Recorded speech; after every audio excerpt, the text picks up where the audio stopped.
and welcome to another belated episode of Journey to Illustration with Rachel Anderson. I'm Rachel, art student and aspiring illustrator, documenting her journey to do a painting a week and a finished illustration every month. So, as many of you know, I didn't do a full painting in a week on my first week of this challenge, so I got punished by you, the audience. I did a finger painting video, links down below, for my punishment for not meeting the challenge, and it was quite fun! There were a few disasters, the video cut out a few times, and I ran out of storage on my phone, and my husband ended up going to buy me a new camera so we could film that.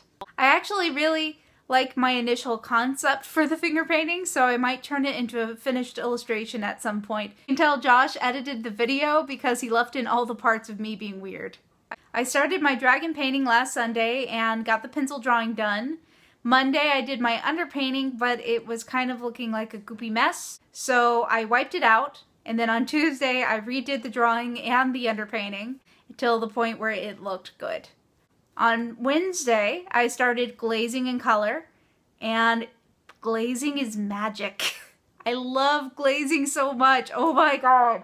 So I would do a unifying golden glaze, kind of like on the PCC behind me, and then I would do a color glaze and add my highlights back in, then do another unifying glaze, then a local color glaze and a highlight layer, and so forth. And then just between layers, I would preheat the oven to 250, turn it off, then put the painting in, or let it dry as the oven cools, and it dries the painting out really well in a matter of hours instead of a day. This worked really well for my 5x7 painting. I do not recommend doing this with a larger painting on hardboard because it will warp the board. I have learned the hard way. I threw this in the oven last night. It's hard to tell, but it bowed just slightly. Not enough to be a problem, but if I continued to dry it in the oven, it would be an issue. On Thursday, I finished the dragon painting. Yay! But there was another issue. I laid in too much solvent in my final unifying glaze, and it started to dissolve the paint color in patches on the dragon's face. I had my moment of freak out where I was like, I destroyed it, it's ruined, for like all of 2 or 3 minutes. I was able to fix it in a few layers, but it did mean an extra day's work. As soon as it was done on Friday, I started working on my unicorn finger painting.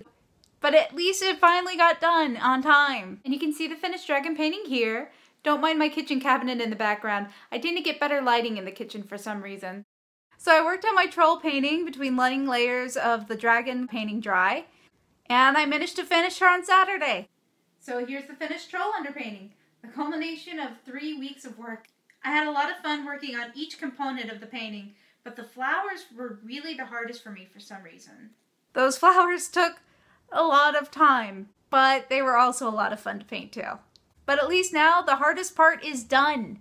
So now the job is to build up my glaze layers. You can see I've already laid in one glaze layer. That's just primary French yellow in ruby red, mixed with a little bit of walnut oil, walnut alkaloid oil, and just 1 drop of cobalt dryer. I usually try to keep my studio fairly non-toxic. Cobalt dryer certainly breaks that rule for me. As discussed earlier, can't really dry this in the oven because of warping. I don't really have any other options if I want to get this finished this week. But I'm trying to be very careful with it. I'm using nitrile gloves while I work on the painting, and I'm using only a little bit of cobalt dryer per layer, which is really all you need. I'm just going to give this painting another hour to set, then I'm going to add my highlights back in today. And then tomorrow I'm going to start glazing in my local colors, adding highlights in, and starting that whole process. So hopefully I'll have a finished troll painting to show you all next week. And while I wait for this to dry, I might start another gouache study for my Watts Online courses. So that's it for this week. If you like this video and want to see more, please click the subscribe button. And if you have any questions or comments, please feel free to leave them down below. You can also follow me on various social media platforms. The links for that are also down below. Bye-bye!